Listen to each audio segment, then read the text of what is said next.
मैं हूं सास हूं। मैं मोहम्मद असलम। आप देखिए दोस्तों, आपको हमारा अपना एक यूट्यूब चैनल तो लोकसभा की वीडियो है, don't talk on Kashmir. Iran बोला डोंट टॉक ऑन कश्मीर। अच्छा नहीं, ये ऐसी स्टेटमेंट तो वैसे कोई नहीं आई। चलो खैर, वीडियो देखते हैं, शायद आगे अभी तक मैं नहीं सुनी। वीडियो देखते हैं।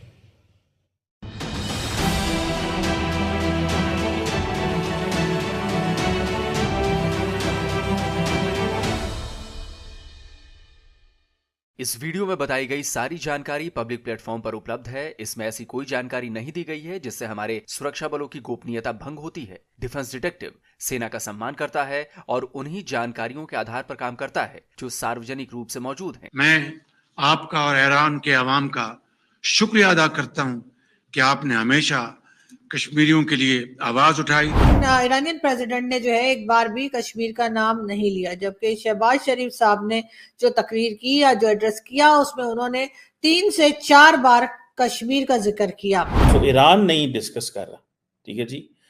ईरान ने कश्मीर का मेंशन नहीं किया प्रेस स्टेटमेंट के दौरान। पाकिस्तान ने कश्मीर का मेंशन किया। कल ईरान ने पाकिस्तान की लंपटई देख ली। ईरानी प्रेसिडेंट रईसी पाकिस्तानी प्राइम मिनिस्टर शहबाज शरीफ की 420 देखकर हैरान हो गए। उन्हें समझ नहीं आया कि शहबाज ने एकाएक ये चाल क्या चल दी।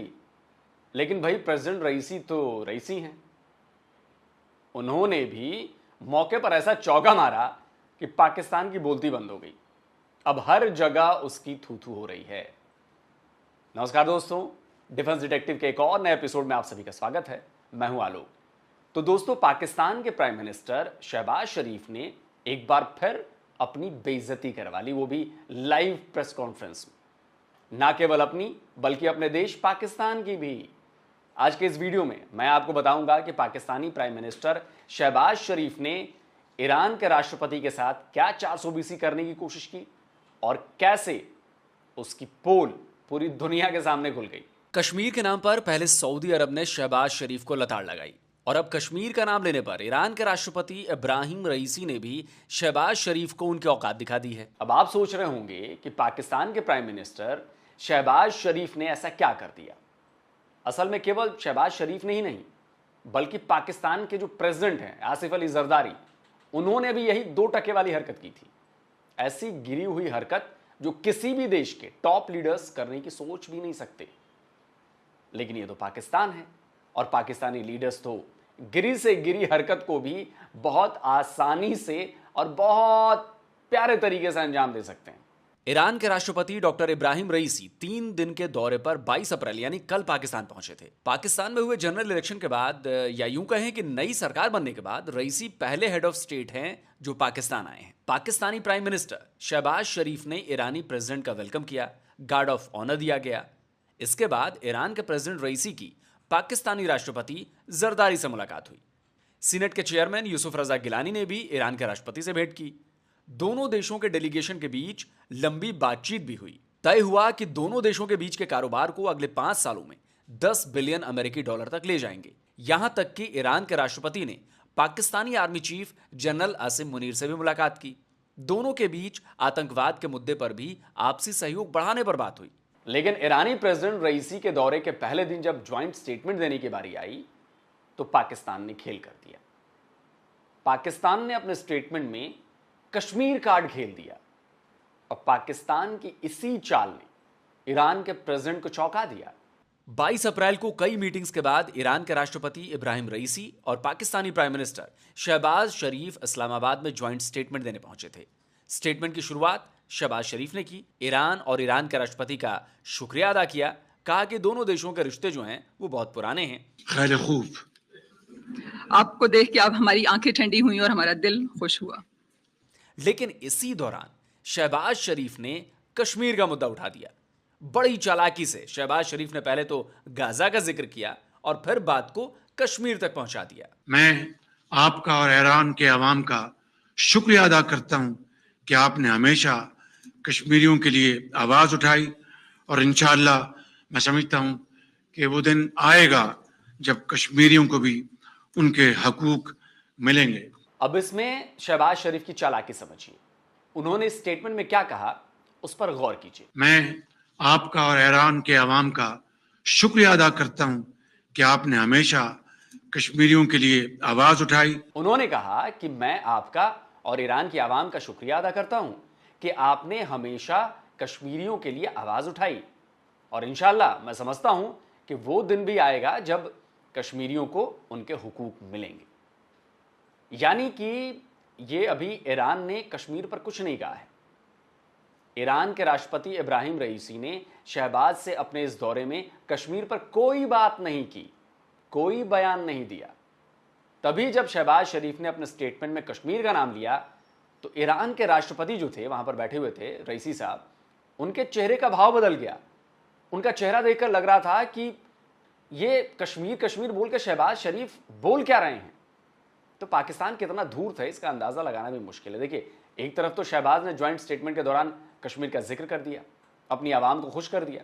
दूसरी तरफ पाकिस्तानी प्रेसिडेंट आसिफ अली जरदारी ने भी एक ऐसा ही ट्वीट किया जिससे लगे कि पाकिस्तान और ईरान के बीच कश्मीर पर बात हुई है।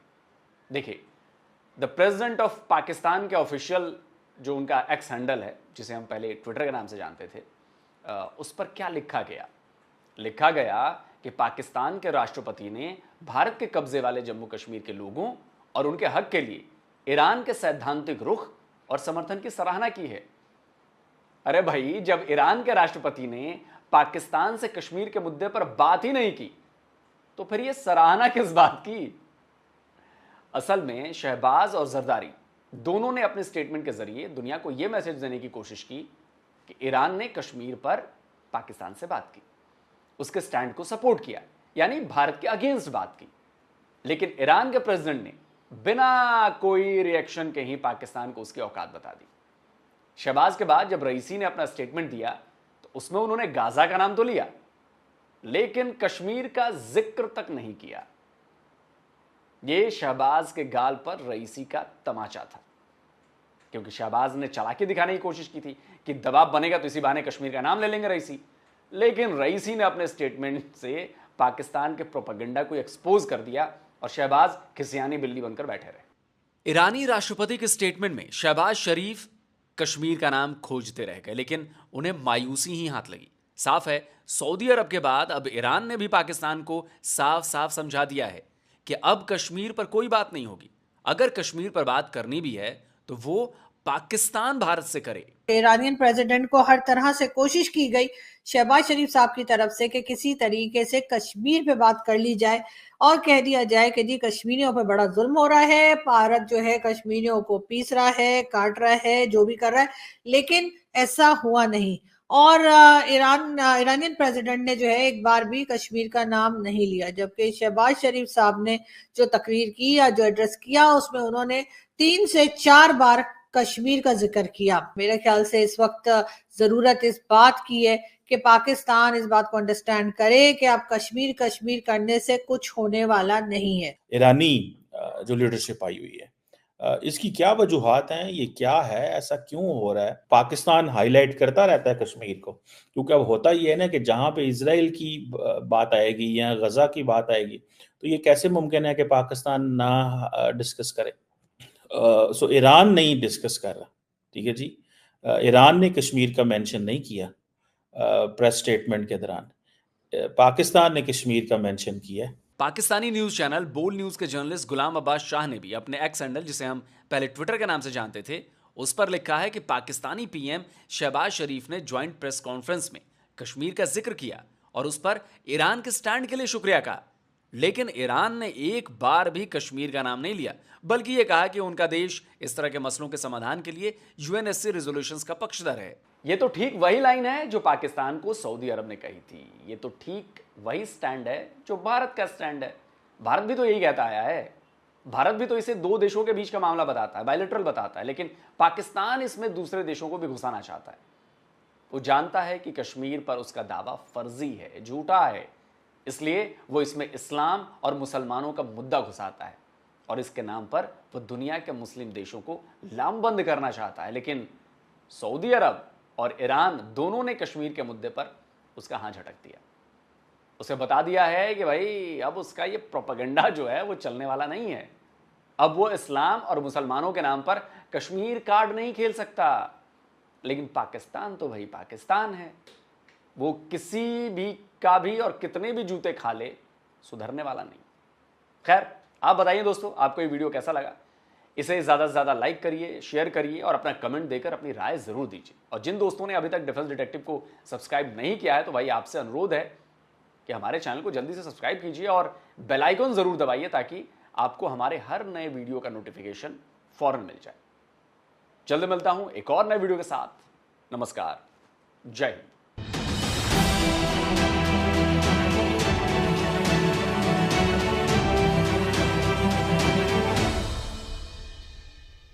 तो जी दोस्तों, वीडियो भी ख़त्म। अच्छा, वही पुरानी टॉक, अगर पाकिस्तान के पीएम ने 3-4 मरतबा कश्मीर का जिक्र किया, खून रेजी हो रही है, वो हो रहा है, फलां हो रहा है, ढमकान हो रहा है, मतलब तवज्जो दिलाने की कोशिश की कश्मीर की तरफ, लेकिन ईरान ने उस पर बोले नहीं, बल्कि उस पर भी उन्होंने कहा यूएन रेजोल्यूशन पर वो भी इतफाक कर जाएंगे, जिस तरह सऊदी अरब ने कहा था। हर जगह से चित्तर खा रहे हैं, हर जगह से मायूसी, हर जगह से ही हार। मेरा ख्याल में ये अब इनको वाकई वो शब्बरज़ादी ने सही सच उगल दिया है। शब्बरज़ादी ने सच उगला है। उन्होंने कहा आपके हाथों कश्मीर जा चुका, आपकी शाह कट चुकी, कोई आगे बात करो। तो ये सच है, कोई और बात करो। आपके हाथ से कश्मीर निकल चुका, आपके अपने मित्र कंट्री, आपके मुस्लिम भाई भाई जिसे हम बोलते हैं, वो ही नहीं है कश्मीर के मुद्दे पर बात करने के लिए तैयार। और किसने होना?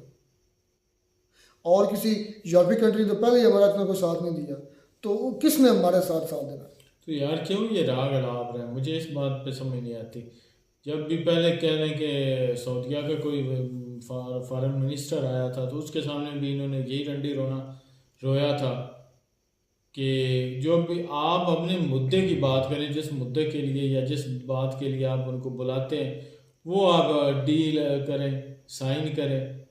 आपको कश्मीर से क्या लेना देना? आप अपने मुल्क के हालात खुद ठीक नहीं एक्सपोज कर हो जाते सकते, हैं, मायूस अपने मुल्क के हालात ठीक नहीं कर सकते। अपना जो कश्मीर है, जिसको आपने कब हथियाया हुआ है, उसके आप हालात ठीक नहीं कर सकते। आप कह रहे हैं कि वो कश्मीर जो है हमारी शान हमने है। इससे पहले इस्लाम भाई एक वीडियो किया है कश्मीर से नेशनल लाइव, आलोक सर ने उस पर रिएक्शन किया है। तो उस पर हमने देखा कि कश्मीर के अंदर ऐसे ऐसे हॉस्पिटल बनाए जा रहे हैं, इनकी बिल्डिंग्स पर हमारे फैसलाबाद के हॉस्पिटल से भी सिविल हॉस्पिटल अलाउड। ये सिर्फ और सिर्फ जो हमारे शहबाज शरीफ साहब है ना, उन्होंने एक रोना रोया है, बवेला मचाया है, कश्मीर कार्ड जैसे वो कह रहे हैं लोग सर के कश्मीर कार्ड खेला है, वो खेला है, ताकि ईरान के मुंह से कोई ना कोई थोड़ी सी बात जो है ना कश्मीर के हक में निकल जाए। लेकिन वो भाई सियाने हैं, उन्होंने बिल्कुल टच ही नहीं किया कश्मीर के मुद्दे को। उन्होंने गजा जो है उस पे पाकिस्तान ने जो उनकी बयानबाजी की या सपोर्ट की, उसका शुक्रिया अदा किया। उसके बाद और मुद्दे उन पर डिस्कस किया है, लेकिन वो कश्मीर के मुद्दे को उन्होंने टच ही नहीं किया। अच्छा, पाकिस्तान ये डिप्लोमेटिक एक चीज़ हार चुका है, हर लिहाज से हार चुका है। अच्छा, इसके बरअक्स देखें, रईसी साहब ने बात की गजा की, फ़लस्तीन की, उस पर हमारे पीएम साहब को, शहबाज शरीफ साहब को साहब सूंघ गया, उस पर नहीं बोले ही नहीं, क्योंकि पता है पापा से चित्र पड़ने हैं। पापा कौन? एक तो पाकिस्तान के पापा बड़े बहुत ज़्यादा हैं, कोई पता नहीं चलता कौन सा पापा का किस वक्त धोखा मानना पड़ जाए। जो ओल्ड पापा है, पुराना पापा, वो वही है। मतलब अब पापा नहीं, वो दादा बन गया। अब हमारे पापा हैं चाइना जो नए नए बने हैं। असल में हमारा पहला पापा तो अमेरिका नहीं, यूके भी था कभी, अब भी कभी कभी यूके हो जाता है हमारा पापा। उनको भी याद आ जाता है कि यार हमारी भी एक नजायज़ औलाद इधर है। तो ये हमारे सूरत हाल है। वो गजा पर बोल रहा है जिस पर मैं सबसे ज़्यादा बोलता हूँ, जो कि आई थिंक उनका हक है, राइट है, जहाँ मुझे लगता है कि मुझे खुल कर बोलना चाहिए। वो फ़लस्तीनियों का हक है, उनका राइट है। और दूसरा, मुझे कई दोस्तों ने कमेंट्स किए थे कि यार उधर आप पहुँच जाएं, आपके पास मतलब डंकियाँ लगा कर जाते हैं वीज़ा के बगैर। मैंने कहा था कि किसी के पास आया रास्ता तो बता दें, डंकियाँ लगा इलीगल जाते हैं। तो मेरे प्यारे भाई, मेरे समझदार भाई, टैलेंटेड भाई जो इस तरह कमेंट्स नीचे करते हैं, उनके लिए मेरा यह जवाब है, अगर डंकियाँ लाकर जाती होती तो मैं पहले बोल चुका हूँ, ईरानी हमसे पहले जा चुके होते और ज़्यादा मकदार में जा चुके होते। वो चारों तरफ से सील्ड है, आपको भी पता है। वो इजिप्ट के बॉर्डर की तरफ से भी, समंदर की तरफ से भी, इधर फ़लस्तीन जो है इसराइल की तरफ से भी, वो चारों तरफ से पैक्ड है।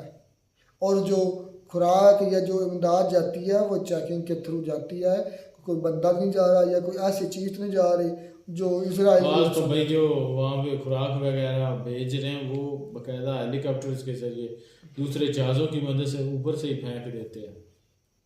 तो ये और वो हेलीकॉप्टर ये नहीं कि पाकिस्तानी या ईरानी होते हैं, ये भी पता होना चाहिए कि वो हेलीकॉप्टर किन के होता है, यूएन को या उधर के जो कंट्रीज हैं जॉर्डन या उनसे लेकर वो फेंकते हैं। सारी बातें वो अगर जाते हैं तो उनकी चेकिंग होती है, चेकिंग के लिए करने के बाद ये भेजी जाती है खुराक, ये जो भी भेजा जाता है। तो ये गज़ा, फ़लस्तीन और इसराइल पर जो मेरा मौक़िफ़ है वो साफ और वाज़ेह है कि फ़लस्तीन जो है या इसराइल ने एक गाज़बाना कब्ज़ा किया हुआ है, ज़ालिम है जो इसराइल है और मज़लूम है फ़लस्तीनी। इस पर हमें बोलना चाहिए था हमारे भिखारी वज़ीर आज़म को, शहबाज शरीफ साहब को, लेकिन नहीं बकवास की, उस पर नहीं कोई भौंका, ना ही भौंकना उसने। ये हमारी औकात है। मैंने आज तक कोई स्टेटमेंट नहीं सुनी किसी पीएम की इसराइल के खिलाफ, को सुनी है? ये है हमारी औकात, 2 टके की हमारी औकात नहीं है। मिलता नई वीडियो में नाटक साथ। God bless you.